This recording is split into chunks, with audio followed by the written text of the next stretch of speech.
नमस्कार दोस्तों, मैं गंगा दादू आज अपने एक नए वीडियो के साथ फिर से आपके साथ हूं। फ्रेंड्स, आज का जो विषय है वो एक ऐसी बीमारी को लेकर है जिसको जेनेटिक डिजीज कहा जाता है। जेनेटिक डिजीज का मतलब है कि वंश दर वंश चलने वाला रोग, और ये बीमारी ज़्यादातर बच्चों में देखी जाती है पर बड़ों में भी आती है, और कई बार ये बीमारी 40 से 45 साल की उम्र के लोगों में भी आता है। नाम है मस्कुलर डिस्ट्रॉफी। मस्कुलर डिस्ट्रॉफी में 2 से 3 तरह की डिजीज होती हैं। एक डिजीज होती है मस्कुलर एट्रोफी, जिसमें मसल्स एट्रोफिक हो जाते हैं, सिकुड़ जाते हैं, लेकिन वो रिस्की डिजीज में नहीं आती, चलना फिरना खराब होता है। और भी डिजीज है, लेकिन मस्कुलर डिस्ट्रॉफी का मतलब, जहाँ डिस्ट्रॉफी वर्ड यूज हो गया, उसका मतलब है कि मसल्स के सेल्स जो है हर दिन में डिस्ट्रॉय हो रहे हैं, खत्म हो रहे हैं। और अगर मसल्स के सेल्स खत्म होते हैं और मसल पावर जब नहीं रहती है तो इंसान एक तरह से लुंज पुंज हो जाता है, या ये कहिए कि उसकी बॉडी काम करना बंद हो जाती है। जिन पेरेंट्स के पास ये बच्चे हैं या बड़े हैं या जो भी इस बीमारी को सफ़र कर रहे हैं, वो इस बीमारी के बारे में अच्छे से जानते हैं कि ये रोग क्या है।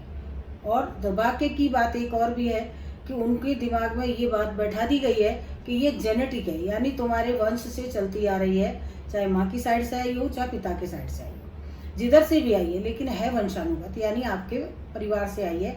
और इसका अभी तक कोई ऐसा रिसर्च नहीं आया है कि जिसमें ये कहा जाए कि ये बीमारी ठीक हो जाएगी। कुछ टाइम चलता रहता है, कुछ मल्टीविटामिन्स और भी मेडिसिन जो टाइम टाइम पे चलती रहती हैं, लेकिन ये रोग ख़त्म नहीं होता, क्योंकि ये प्रोग्रेसिव डिजीज़ है।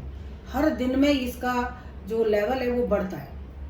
धीरे धीरे चेस्ट जो होती है वो पिजन चेस्ट हो जाती है, यानी चेस्ट बाहर की तरफ निकल जाती है, पीठ का जो हिस्सा है वो अंदर की तरफ घुस जाता है, हाथ पैर ये सब टोटल स्टिफ हो जाते हैं और इनकी मसल पावर ख़त्म हो जाती है। यानी कि ये ना बच्चा या बड़ा ना अपना हाथ उठा सकता है, ना ऐसे कर सकता है, ना खा सकता है, ना पी सकता है, ना कुछ कर सकता है। सिर्फ 2 हिस्से उसके ज़्यादा अच्छे से काम करते हैं, एक जबान, बोलने में कोई दिक्कत नहीं आती, और दूसरा उसका ब्रेन, और ब्रेन से सोचने समझने की शक्ति पूरी रहती है, लेकिन physical body day by day में ख़त्म होती जाती है। अब ऐसा होता है तो उन बच्चों का ना खाने की स्थिति है, ना मोशन पास कर सकते हैं, ना चल फिर सकते हैं, ना बैठ उठ सकते हैं, और एक टाइम धीरे धीरे ऐसा आता है जब इंसान को ये लगने लगता है कि पता नहीं लाइफ का एंड क्या होगा। तो उसी कड़ी में, उसी को आगे बढ़ाते हुए आप हमारे बहुत वीडियो देखते हैं और टीवी पे भी देखते रहें। इसी डिजीज़ के बारे में मैं आज आपसे बात करने लगी हूँ कि एक्यूपंक्चर विधा या साइंस या एक्यूपंक्चर की जो टेक्निक्स हैं, ये साइंस एक बॉडी बेस्ड ट्रीटमेंट है। इसमें किसी भी तरह का कोई मेडिसिन नहीं है, किसी भी तरह का कोई साइड इफ़ेक्ट नहीं है, किसी भी तरह का कोई नुकसान नहीं है। आपकी भाषा में आप ही के लिए ये वर्ड है, आपकी बॉडी का ट्रीटमेंट आपकी बॉडी से ही किया जाता है, चाहे वहाँ सेल्स डिजेनरेट हो रहे हों, और चाहे वहाँ नर्व्स के सेल्स डिजेनरेट हो रहे हों, चाहे वहाँ स्किन के सेल्स डिजेनरेट हो रहे हों, और चाहे और किसी तरह से भी कोई प्रॉब्लम आ रही हो, क्योंकि हमारी बॉडी को बनाने का काम बॉडी ही करती है।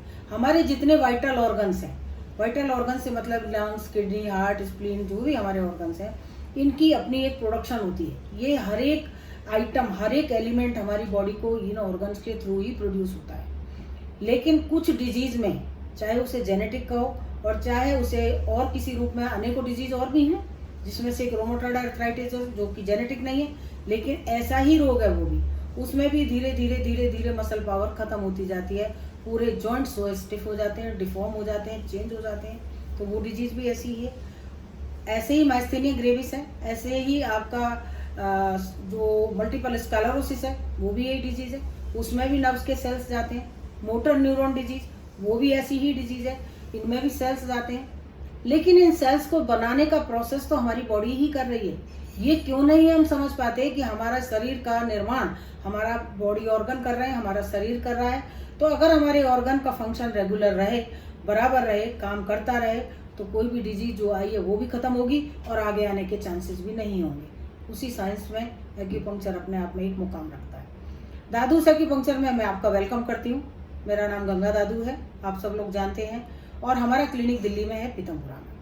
हमारी एक ब्रांच बॉम्बे भी काम करती है, लेकिन वहाँ पर हमारा स्टाफ काम करता है।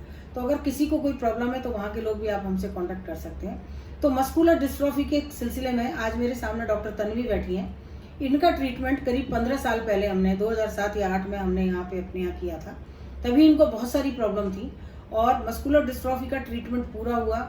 उसके बाद ये नॉर्मल हुई, अच्छी ज़िंदगी जी और 15 साल तक इनका जो लाइफस्टाइल और ज़िंदगी जीने का ढंग रहा वो ये अपने शब्दों में ही बताएंगी कि कैसा रहा। आप इनसे सुनिए कि एक्यूपंक्चर क्या कर सकता है। लेकिन आपकी जानकारी के लिए एक और बात बता देती हूँ, एक्यूपंक्चर का मतलब सिर्फ सुई लगाना नहीं होता। ऐसे तो कहीं भी एक्यूपंक्चर हो सकता है, नहीं। एक्यूपंक्चर एक कैलकुलेशन टेक्निक है। आपकी कैलकुलेशन मिस्टेक अगर होगी, आप लोकल ट्रीटमेंट के तौर पर खाली नीडलिंग करेंगे तो उसके रिजल्ट कुछ भी नहीं। इसलिए मैं ये बार बार बोलती हूँ कि कोई भी ट्रीटमेंट को करने से पहले ये जान लीजिए कि वहाँ उसकी पॉसिबिलिटी कितनी है। बहुत सारे लोग आते हैं जो ट्रीटमेंट एक्यूपंक्चर के नाम पर कराते रहते हैं और 6-6 महीने साल निकल जाता पर रिजल्ट जीरो, वो कुछ नहीं हो पाता। इसलिए ऐसी कोई भी चीज़ हो तो पहले पूरी जानकारी हासिल करें। एक्यूपंक्चर जहाँ जिंदगी देता है तो वहाँ अगर सही कैलकुलेशन नहीं है तो वहाँ रिजल्ट भी कुछ नहीं है। तो इसीलिए आप देखेंगे कि अभी डॉक्टर तन्वी आपको बताएंगी कि उन्होंने जब ट्रीटमेंट लिया तो उनके पिछले रिजल्ट क्या थे और अभी जब ये दोबारा आई हैं तो मेरे ख्याल अभी तो हमने इनको बहुत थोड़ा सा ट्रीटमेंट दिया, 10-12 दिन का ही ट्रीटमेंट दिया होगा, 12 या 13 दिन का ट्रीटमेंट दिया होगा। ये मेरे पास इनका कार्ड है। हार्डली 12 दिन का ट्रीटमेंट हमने दिया है। तो इस 12 दिन का ट्रीटमेंट का रिजल्ट हम इन्हीं के मुंह से सुनते हैं। डॉक्टर तन्वी की तरफ मैं मुतावित होती हूँ, आप देखिए, इनकी तरफ कैमरा करें। Hello everyone, I am doctor Tanvi Gupta. मुझे myasthenia reflex synthetic dystrophy, muscular dystrophy का डिजीज़ है। 15 साल पहले मैं आई थी, तब मेरे दोनों हाथ ख़त्म हो गए थे। मैं अपने हाथ ऐसे भी नहीं हिला सकती थी, तो मैं it was a difficult time for me, but doctor Dadu really help me to recover. उसके बाद मैंने 15 साल अपनी बहुत अच्छी ज़िंदगी बहुत आराम से निकाली है, नॉर्मल लाइफ जी है। अब 15 साल बाद वो डिजीज़ थोड़ा थोड़ा मेरी जॉइंट्स में आने शुरू हो गया है वापस, तो उसकी ट्रीटमेंट के लिए मैं आई हूँ वापस इनके पास और अब मुझे आई एम मच बेटर। जो अभी कुछ दिन है शुरू ही हुआ है अभी ट्रीटमेंट, उसमें भी मुझे काफ़ी आराम आया है। तो मैं आप सबसे रिक्वेस्ट करूँगी, जो भी जिसके पास भी ये प्रॉब्लम है वो आए, ट्रीटमेंट कराएं, एक्सपीरियंस करें। This is an alternative science. मैं खुद एक डेंटिस्ट हूँ as a medical doctor, but I also believe कि alternative science also helps you in this treatments.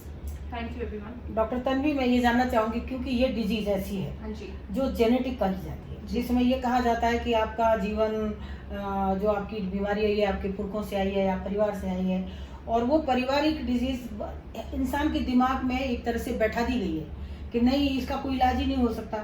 तो जिन बच्चों को, जिन पेरेंट्स को ये पता चल गया है कि भाई हमारे बच्चे को मस्कुलर डिस्ट्रॉफी है और ये तो जेनेटिक है, ये तो परिवार से आई है, जबकि वो लोग आके ये भी बोलते हैं कि हमने तो 4-4 पीढ़ियों तक का हमको याद है, हमारे पास तो कोई पेशेंट नहीं है, फिर ये कहाँ से आ गई।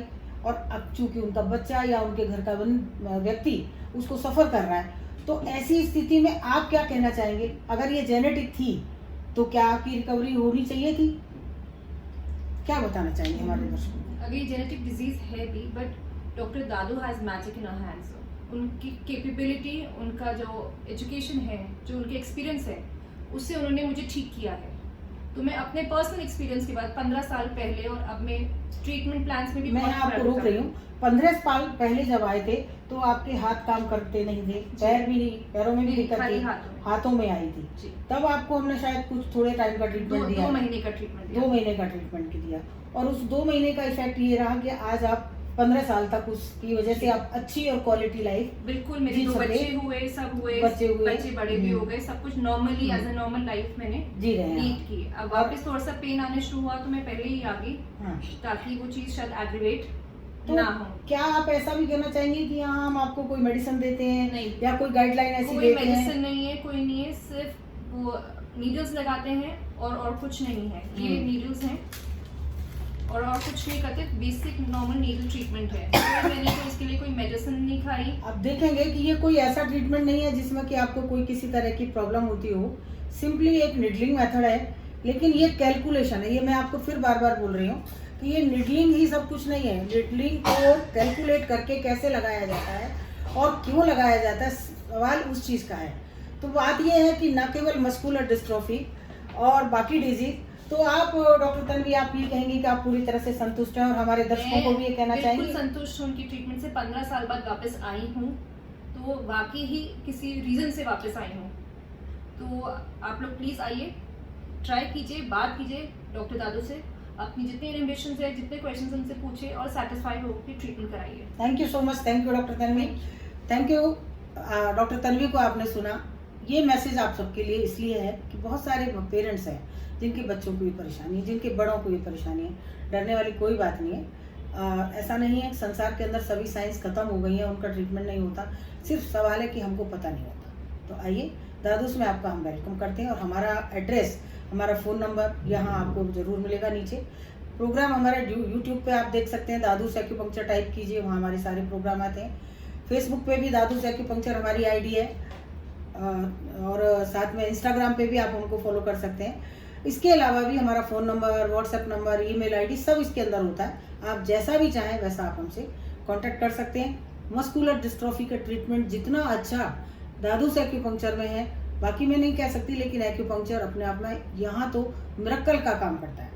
एपिलेप्सी जिन लोगों को है, सेरेब्रल पाल्सी जिन लोगों को है, जिन बच्चों को है, उनके लिए भी ट्रीटमेंट का मेथड अमेजिंग है और ये बच्चे नॉर्मल हो जाते हैं। Thank you so much.